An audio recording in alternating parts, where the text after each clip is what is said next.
What happens when you realize your only role in the family is to be the anchor, steady, reliable, and forever buried beneath the waves while everyone else sails on? My name is Maya.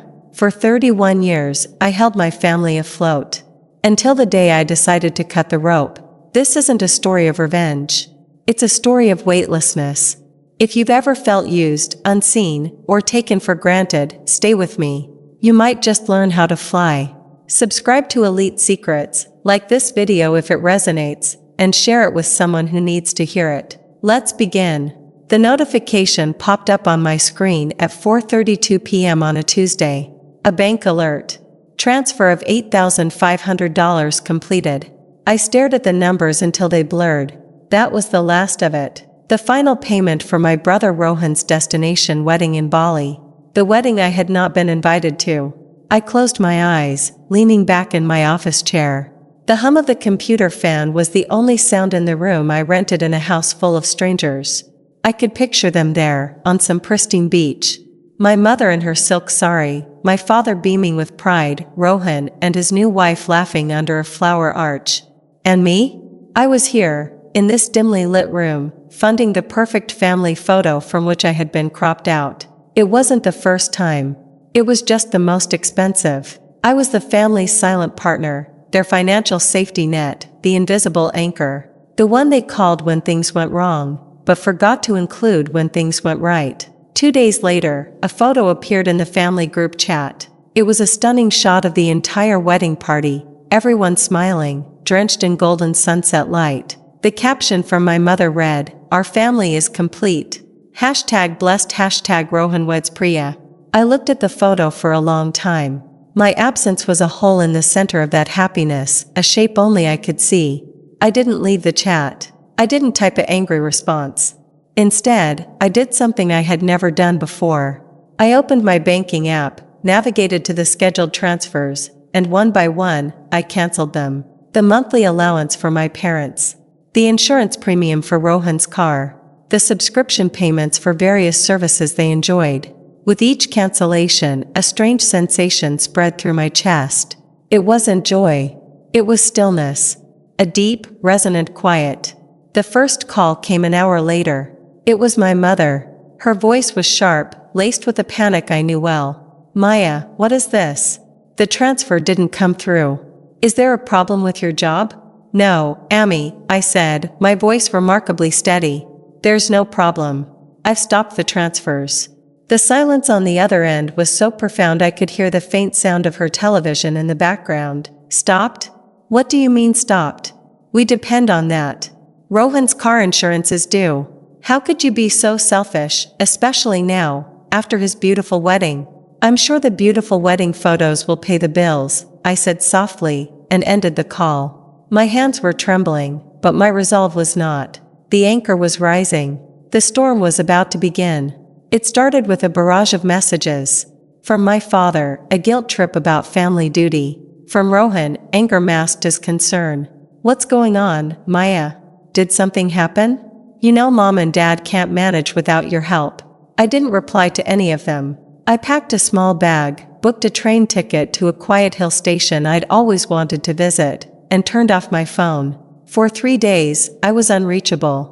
I walked through pine forests, drank tea at roadside stalls, and slept in a small guest house where no one knew my name. The silence was not empty, it was full of my own presence. When I finally turned my phone back on, it exploded with notifications. Dozens of missed calls. Frantic texts. The tone had shifted from anger to desperation.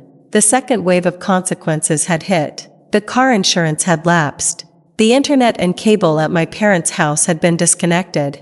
The reality of a life without my financial scaffolding was dawning on them, and it was terrifying. Then, I saw the email. It was from my father, but the language was formal, cold. It outlined all the ways my financial support had been integral to the family structure. It suggested that my sudden withdrawal was a breach of familial trust and proposed a meeting to formalize a support agreement. I almost laughed. They wanted to put a contract on my love, on my duty. I didn't respond to the email. Instead, I took a screenshot of it and sent it to my cousin, Anya, the only person in the family who had ever seemed to understand. Her reply was instant. Finally. I've been waiting for you to see it. Welcome to the other side. That night, for the first time in years, I slept through the night without waking up once. The anchor was gone. And I was finally, terrifyingly, weightlessly free. The freedom was dizzying. It felt like learning to walk again after a lifetime of being weighed down. I returned from the hills to my rented room, but it felt different. It felt like a home, because I was choosing to be there. The silence was broken by a knock on my door a few days later. It was my father. He stood there, looking older and smaller than I remembered, his usual air of authority replaced by a palpable anxiety. "Maya," he said, his voice strained. "We need to talk." I let him in.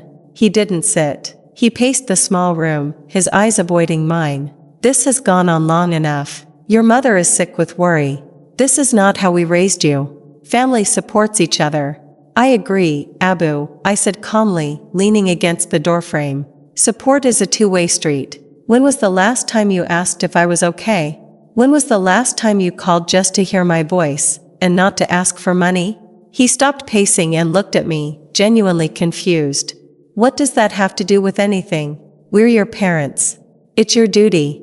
"My duty ended when your love became conditional on my bank statement," I replied. The words hung in the air, stark and undeniable. He left soon after, the conversation going in circles. The next attempt came from Rohan. He showed up at my office, something he had never done before. He was all smiles and false charm, clapping me on the back like nothing was wrong. "Hey, sis. Look, let's just forget all this nonsense. Priya and I are having a little welcome back party this weekend. You should come. It'll be fun." I looked at him, at his expensive watch, at the casual entitlement in his eyes. "A party? Like the one in Bali?" His smile faltered. "Come on, Maya. Don't be like that. That was different. Mom and Dad decided it should be immediate family only." "I see," I said. "And my money was considered immediate family, but I was not." He had no answer for that. The facade crumbled, and he left in a huff. The most surprising visit was from my mother. She came alone, her eyes red-rimmed. She didn't demand anything. She just cried. She talked about sacrifices, about how hard they had worked, about how a daughter's place is to care for her parents. I listened. I let her talk. And when she was finished, I asked her one question. "Ami, when Rohan bought his new car, you praised him for being so successful. When I paid for your medical bills last year, what did you say? You said, it's your duty. Why is his success celebrated, but my support is expected?" She looked at me, and for a fleeting second, I saw a flicker of understanding in her eyes. But it was quickly extinguished by habit. "It's different," she whispered, repeating the family mantra. "He's a son." That was the moment I truly let go.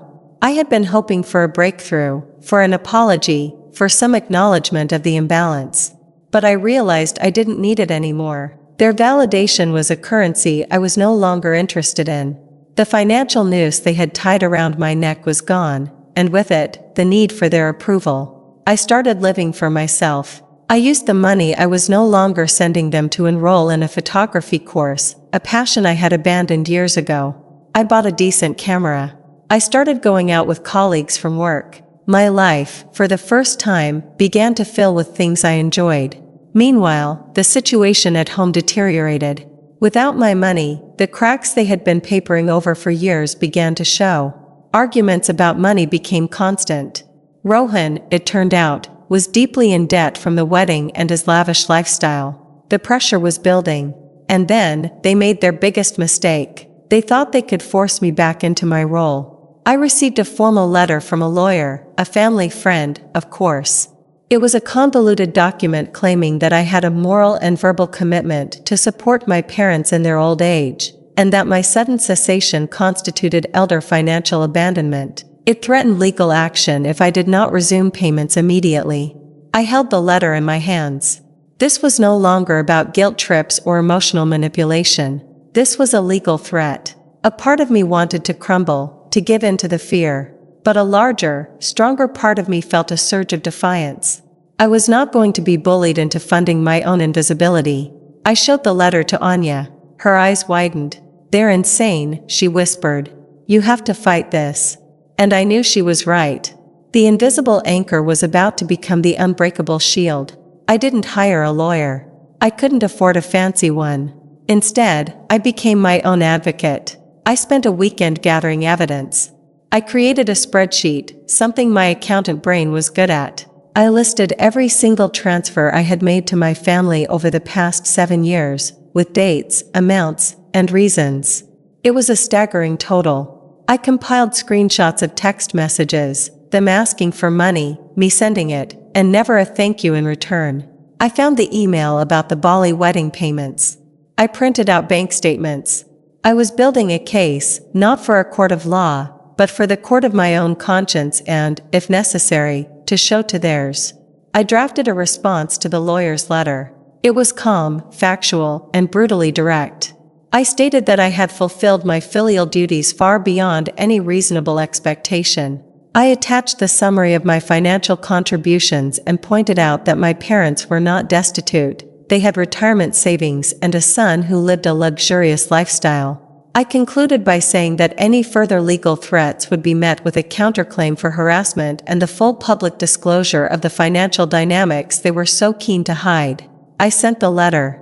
The silence that followed was louder than any argument. A week passed. Then two. The lawyer did not respond. The family group chat was dead. My phone did not ring. It was over. They had blinked. The threat of exposure, of having their perfect family image shattered, was greater than their desire for my money. The victory was quiet. There was no dramatic confrontation, no tearful reconciliation. It was just peace. One afternoon, I was in a park, practicing with my new camera, trying to capture the light filtering through the leaves. My phone buzzed. It was a message from my mother. It wasn't an apology. It was a simple, stark message. "Rohan has lost his job. The bank is repossessing his car." I read the message 3 times. There was no request for help, just a statement of fact. It was their way of telling me that the world I had been holding up had finally collapsed. I felt a pang of sadness, not for them, but for the loss of the illusion. I typed a reply. "I'm sorry to hear that." And I was, in a distant way. But I did not offer help. I did not send money. I put my phone away and went back to my photography.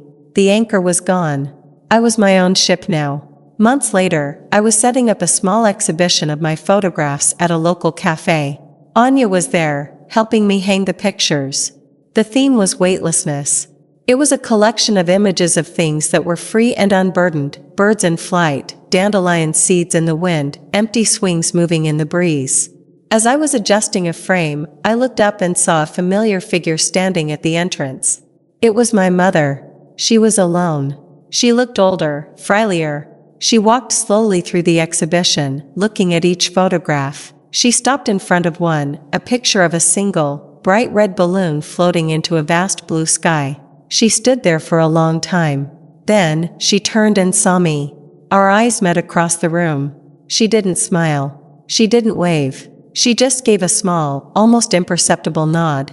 Then she turned and walked out. It wasn't forgiveness. It wasn't a new beginning. It was an acknowledgement.